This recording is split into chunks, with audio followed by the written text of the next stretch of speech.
So, Three Crafty Bastards, we're back with our second segment, segment number 2, and we were bro talking for a second there. However, we're going to get back into this virtual conversation that if you got to see segment number 1, we were previously having. So, over on YouTube, it's going to look like 2 segments. We got Juan, as I said before, on the 1s and 2s from Brews and Views 1.1.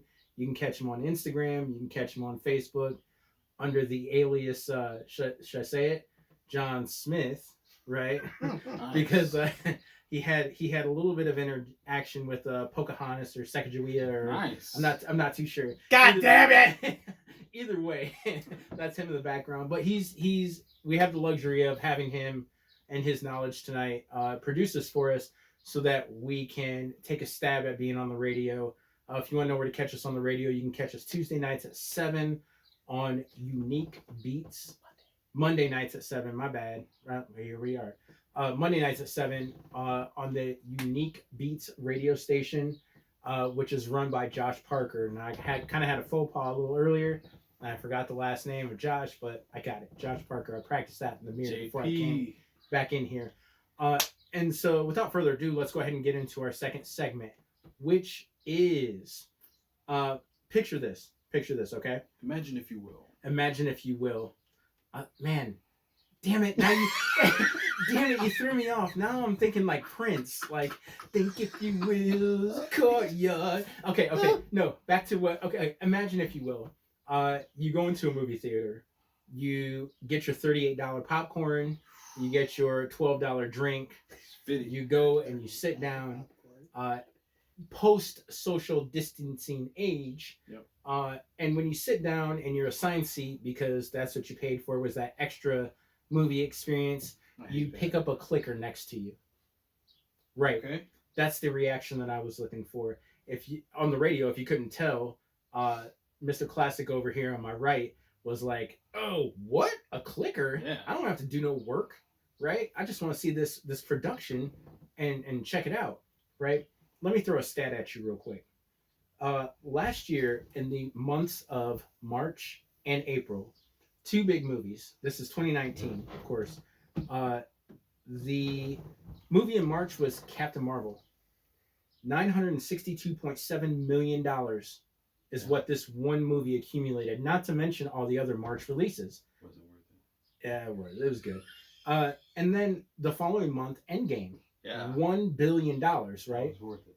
So between March and April, you have a total of $1,962.7 million that were taken in by the theaters, right? And this is on ticket sales alone. Yeah. Okay. Now, here's the numbers for 2020. In March of 2020, due to the COVID-19, the theater sales projected a $600 million loss. $800 million loss in the month of April, right? That's big budget. And if you've been following movies, and you know, I can say that that's Mr. Classic's thing is movies. We'll go every now and then. I'll go every now and then. You know, whatever. But he is an avid moviegoer who has not been to the theater in months. Oh. And I would imagine when everything comes back out, all these movies that had been pushed out, and all these big budget films that we had slated to release in March, April, and possibly May, they get moved to November 2020, December 2020, and on into 2021. Mm-hmm. We will still be at the theaters. But my question is, how do the theaters recover from that loss? What is the next step? And I'm about to present an idea to you, right? So let's go back. You got your $38 popcorn, your $17 drink. You sit down in your seat and you get a clicker, right? Interactive movie viewing. Okay? So this came to me, like, I wanted to talk about it because I was watching Hulu the other day. Had a, you know, if you watch Hulu, you get commercials if you get the cheap Hulu, right? And in this commercial, it said, if you want to skip commercials for the rest of the episode, click this. Yeah. Well, sure. Yeah, I absolutely do. Well, then I clicked it. It played the commercial. And then after the commercial, it asked me if I had flood insurance for my home. Yes, no, remind me later on my television. which then prompted the idea, man, that's very interactive, because what if I had said no? I said, remind me later. Like, I'm trying to get back to the show, but what if I had said no? Are they going to send me an email because they have my email on file and say, hey, man, you should probably look into getting flood insurance through us, right? Yeah. Or if I said yes, then, hey, man, who's your flood insurance through? You should look at getting flood insurance through us, which is a complete side tangent, but goes back into interactive television. And television thus far is very minimally interactive. The only action that you really have is you click the program and you watch it. And if you know anything about me, I am constantly plugging. Whenever we say, hey, man, what are you watching? Or what should you watch? What are you watching? My go-to is Black Mirror's Bandersnatch, because I believe that it is revolutionary as far as television watching goes. As far as interactive streaming services go. And I look to, in the future, I did a little bit of research on this, so I got some numbers for you, but in the future, I see it becoming more prevalent than not. But that's just a small step. That's you in your home. So I wanted to talk real quick about interactive television, kind of how it works and what I've researched, and whether or not it is the future, or interactive movies, and whether or not it is the future going forward. Because you really have to ask yourself, if I own AMC, how am I going to get that money back? What is the next step in trying to get that money back? And I think interactive movies is the way to go. So with that being said, I'm going to drop a couple more stats on you real quick. Americans spend 5%, between 5 and 5.5% of their income on entertainment. Really? Rounds out to between $3,500 and $5,500 a year, right? Spend 12.9 on food, 3.1 on clothes, right? Which makes some sense, but we do spend a substantial amount of our income on entertainment. So what is movies going to do to get my money back, right? The next thing that you might want to ask yourself is, like, how does it work? So Netflix offers choices that refer to timestamps within the movie. So if you select this choice, it takes you to this timestamp in the movie. If you select a different choice, it takes you to a different timestamp in the movie. YouTube, which I didn't know did this prior to 2017, actually offers different links which represent the choice that you make. So earlier when we were kind of chatting about the choose your own adventure, that essentially is what YouTube does. Wow. If you click this, or if you click yes, it takes you to this link. And if you click no, it takes you to this link, right? YouTube is a little different, or not YouTube, but Netflix is a little different in the essence that it takes you to different timestamps in an already shot production. Algorithm. It's an algorithm, right? So, I wanted to get your opinion on what you think the next step in theatrical release is in order to not only make the money that they've lost. I mean, in 2 months, they've lost $1.4 million or $1 billion.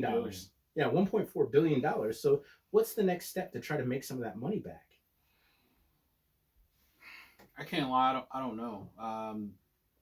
As you said, avid. I'm more of an addict instead of an avid moviegoer.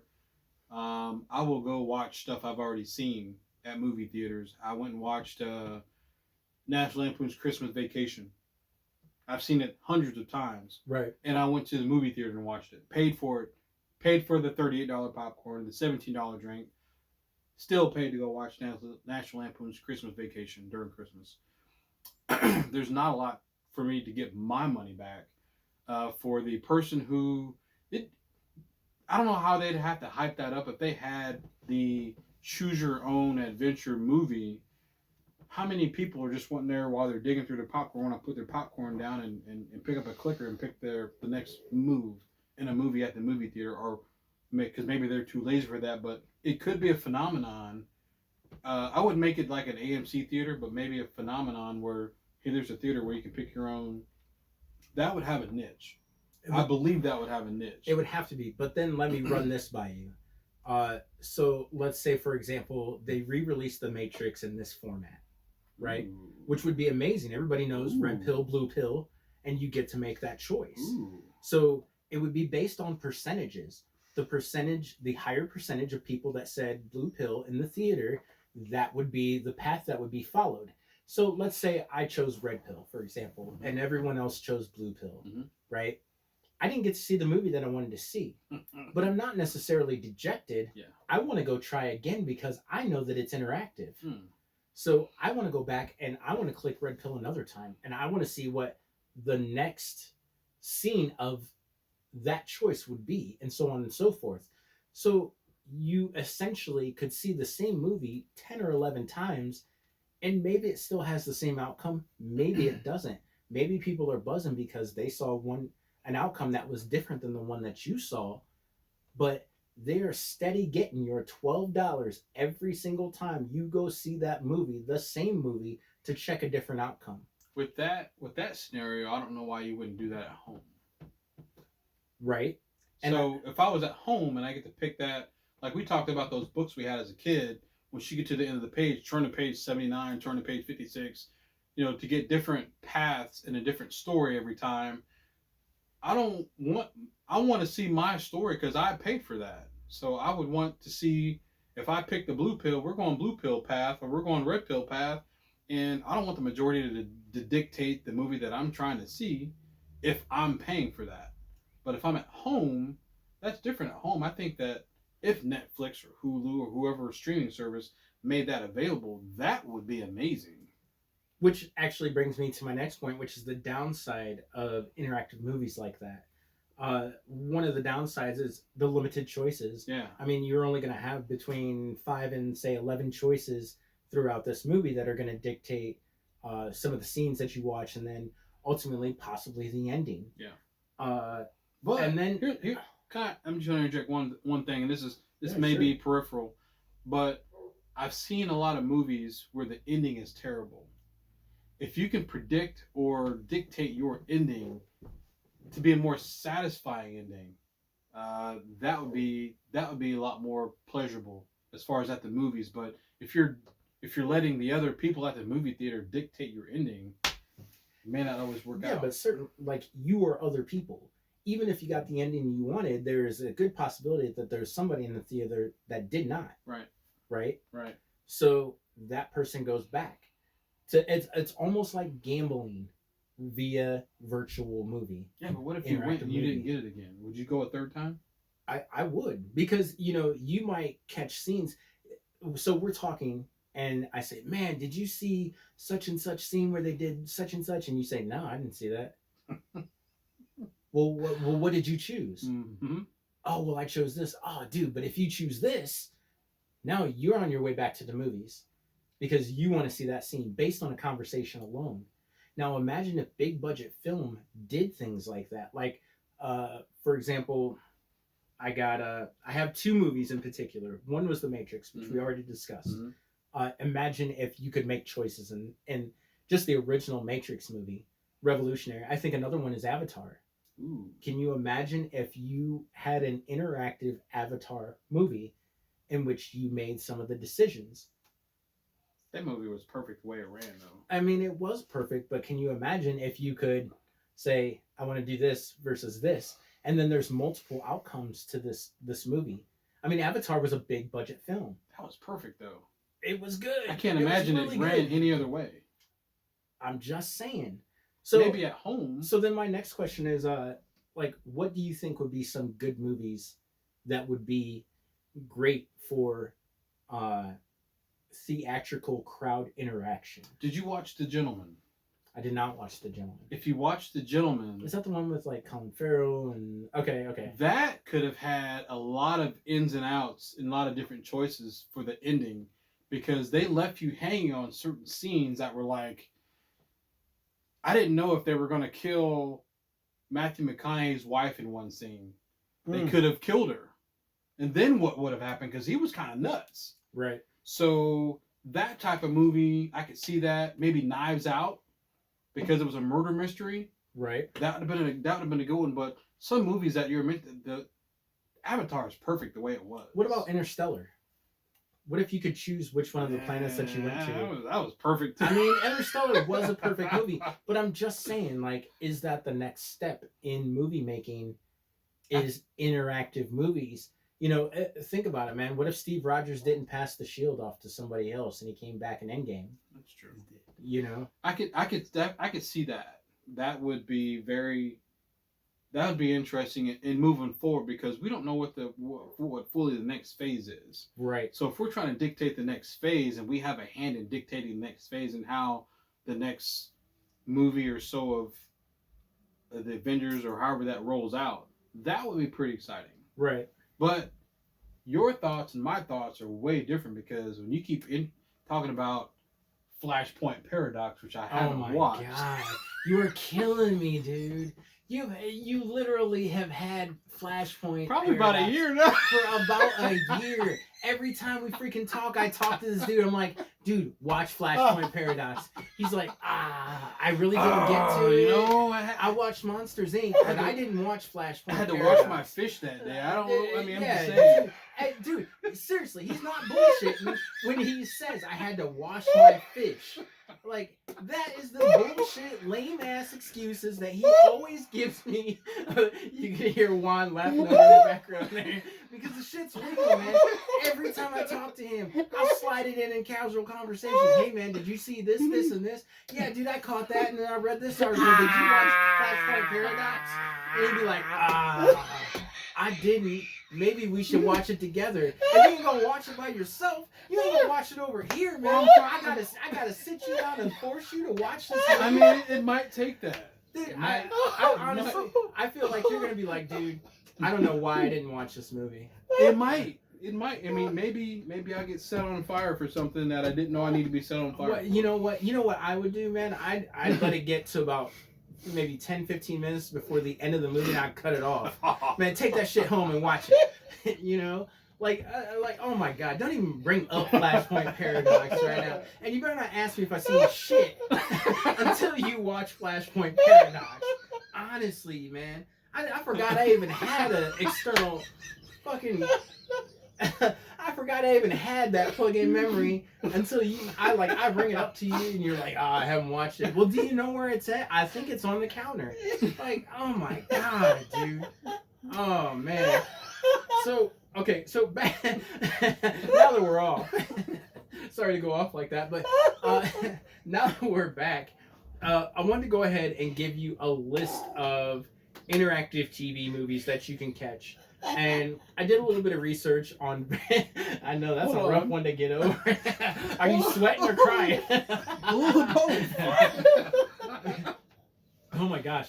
I wanted to give you a little bit of a list that you could go check out if you're kind of interested in how interactive movies work. Ooh. Now, the only one that I really knew about prior to this was Black Mirror's Bandersnatch, and I preach it till the cows come home, man. It is revolutionary as far as movie making or television making or streaming service making goes. But it goes, you know, Black Mirror Bandersnatch was released on 12/28 of 2018. Ooh. Right? Yeah. There are multiple movies that have been released prior to that are interactive. A lot of them are, actually, as a matter of fact, all of them are animated, starting in June of 2017 with Puss in Book, which is kind of like a Shrek, Puss in Boots from Shrek. Yeah. Okay, trapped in an epic tale. Huh. It's like That'd be interesting. Yeah, it's like a Pixar movie. It's animated or whatever, but it is interactive, and these are all on Netflix, the way I understand it. Because do they have age limits for these? For interactive movies? Yeah, the only reason I say that, like, if you did the Puss in Book, I could see that being possibly for younger children. I would hope if so. you have a Black Mirror type choose your ending, that could be for adults and beyond. I mean, is there really any kind of age limit on a streaming service, though? Unless you put a parental lock on it, there isn't. So if you don't have a parental lock on your streaming service of choice or any of your streaming services, your kids are going to get into it anyway. But 7/14 of 2017, Buddy Thunderstruck, which it's called the Maybe Pile, which I think is another Pixar affiliated. It's like a Cars kind of spin-off. Gotcha. Is what I gathered from that. 3/18, Stretch Armstrong, The Breakout, also an animated interesting movie on Netflix that's interactive. 11:18 is Minecraft Story Mode. So these are out. These Or are they've already already been out. done. They've already been done. Huh. Minecraft Story Mode, which is also an animated I can see that. movie. And then 12/28/2018, of course, Black Mirror Bandersnatch. And then most recently on Netflix is You versus Wild, which is like a reality show that is supposedly interactive. And Juan's off camera saying that it's awesome, but it's like a reality show, and that is the latest streaming service show available that is supposedly interactive. So if you want to go out and you want to see how some of these shows work, please, first of all, start with Black Mirror Bandersnatch. Have you seen that yet? Yeah, of course not, because you haven't even watched Flashpoint. So I feel like I shouldn't even ask you if you've seen anything. But start with, if you're an adult, start with Black Mirror Bandersnatch. Since I've seen it, I have had the urge to go back and watch it again. I watched it like maybe 3 times. I feel attacked a little bit. It's because you haven't seen Flashpoint. Think about it like this: you're the only person in the room that hasn't seen it. So there, there's 3 that. of us in here. Well, you're the smaller percentage, man. Oh wow. Man. So Black Mirror Bandersnatch, but then honestly, I would like to go back and see how some of these other interactive movies, shows work on the Netflix streaming service. And then the last question that I want to pose, because we're going to run out of time here shortly, is do you believe that this is the future of streaming service, movies, possibly theatrical releases? Is this the next step? There's always film that they say has been left on the cutting room floor. Mm-hmm. What if you could interact that into a film without it being too long? Because regardless, the runtime is going to be 2.5, 3 hours, whatever. But you might get to see some scenes that maybe you didn't see the first time around. Maybe the theater's trying to get your $75 for one person to go see a movie with popcorn, nachos, and 75. drink. You know what I'm saying? Like every time, 2-3 times. Like the ultimate idea behind this is that this is what theaters can do to try to save some of the revenue that they've lost. This is the next step in evolution as far as movie making goes. It might be a ways off, but it's certainly an idea to recoup the $1.4 billion that the theater industry has lost in 2 months. I believe there's a future in it. I think it matters how they introduce it into the public, because it's hard to introduce new things. Like if I'm used to going to a movie theater, kicking my feet up, eating popcorn and drinking candy or whatever, and not having to do anything, versus let me put these milk duds down and hit this button for another. I think it has a future, but I don't know about now. It's how it's introduced. It has to be brought in with some thunder and excitement, because a lot of the generation that's going to be enthusiastic about it is going to be us, because of those books we had when we were kids. Right. So if we can get our kids interested in it, there's a major future for that. And if they're not doing it right now, then I think that somebody needs to be on it. Well, and you also have to consider, I mean, we live in a society where instant gratification is where it's at. Yep.